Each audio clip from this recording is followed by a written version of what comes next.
용의 나라 중국이 일어서고 있다. 21세기 세계 중심을 향한 13억 인민들의 거대한 발걸음이 시작되고 있다.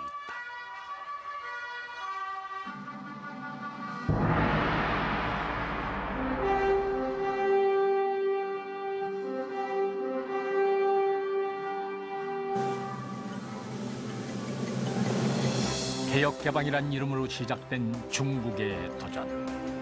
중국 특색의 사회주의를 구현하기 위한 13억 인민의 질주.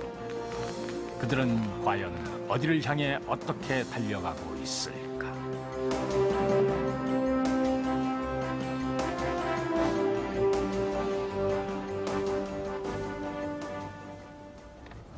지난 5월 KBS 취재팀은 중국을 향한 대장정을 시작했다.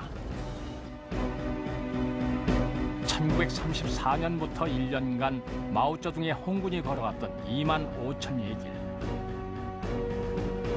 대설산과 대초원의 고난을 극복하며 걸었던 혁명의 길을 다시 한번 걷기로 한 것이다. 장시성 루이진에서부터 베이징에 이르는 대장정의 길 위에서 우리는 개혁개방 시대 변화하는 중국의 참모습을 지켜봤다. 그곳은 사회주의 중국을 건설했던 신중국의 지도자들과 개혁개방의 총설계사 덩샤오핑의 발자국이 고스란히 남아있었다.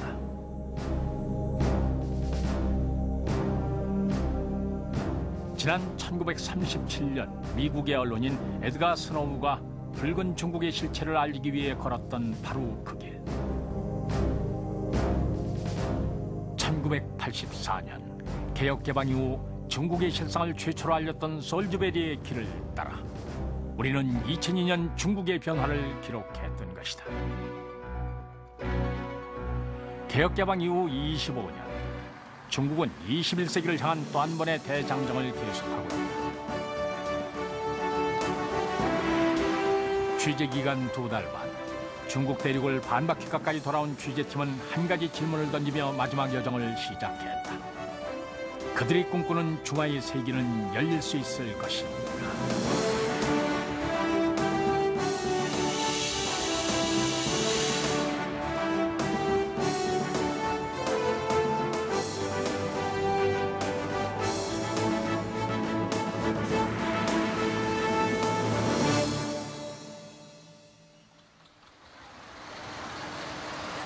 예난으로 들어서는 길.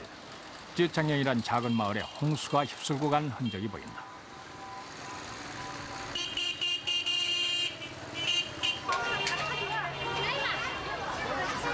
거리엔 때 아닌 신발 노점이 섰다. 팔고 있는 신발들은 온통 진흙투성이다. 손해를 줄여보려는 주인이 물에서 건져낸 신발들을 헐값에 팔고 있는 것이다. 물이 빠지자마자 서둘러 피해 복구에 나선 주민들. 하지만 피해는 적지 않아 보인다. 물은 거의 사람 어깨 높이까지 차올랐다고 한다.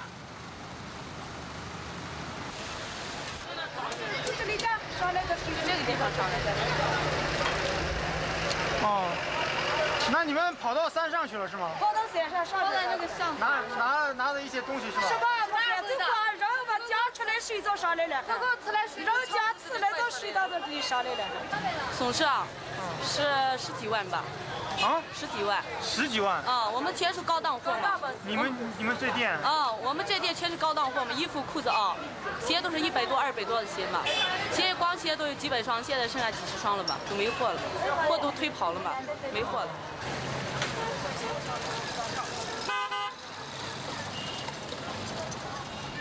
밤사이 내린 비로 순식간에 범람했던 강물은 어느새 빠져나가 버렸다. 복구 공사는 한창이지만 정부의 복구 지원이 미치지 못하는 곳에서 주민들의 불만은 적지 않았다.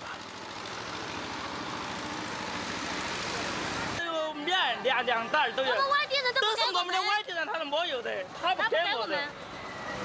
这是那个咋回事？外地人没有。我们没有，我们是重庆来，重庆的。 홍수는 농경지까지 핥히고 지나갔다. 마오쩌둥이 이곳에 도착했을 때도 예난은 불모의 땅이었다.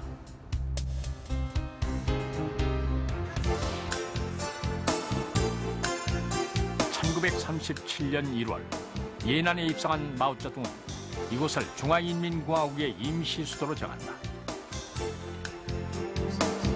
바로 예난 시대의 시작이다. 황토고원의 끝자락, 폐허와 다름없던 이 척박한 땅에서 아무런 희망도 없이 살아가던 농민들. 하지만 마오쩌둥은 바로 그 농민들 속에서 신중국의 기틀을 다졌다.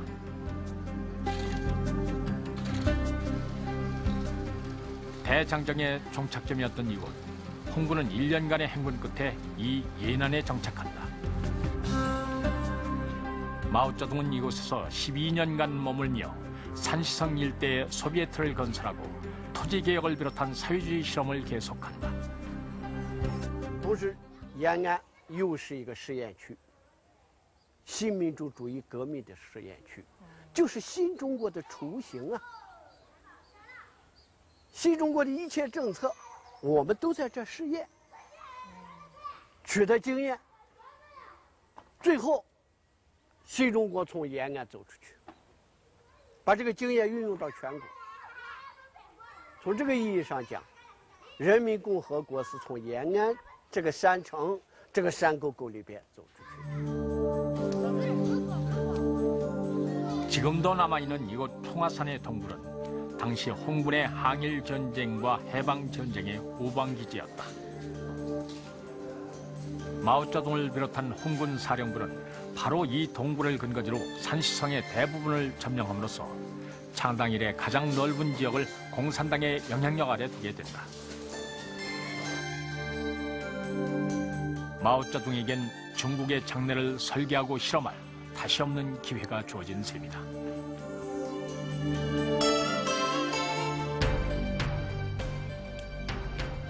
그는 이곳에서 농민혁명, 곧 중국식 사회주의 혁명 노선을 정립하고 그것을 하나씩 실현하기 시작한다.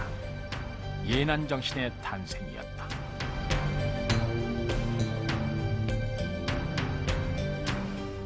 풀한 폭이 자라지 않은 척박한 땅. 수십만의 국민당군에 보유돼 있던 홍군은 대생산운동을 전개해 자력갱생의 기틀을 확립했고 농민을 중심으로 사회주의를 건설한다는 신민주주의의 이론은 전 당원에게 확고한 신념으로 자리 잡았다. 부농과 소작농을 고루 배려한 토지개혁은 농민들의 절대적인 지지를 받았다.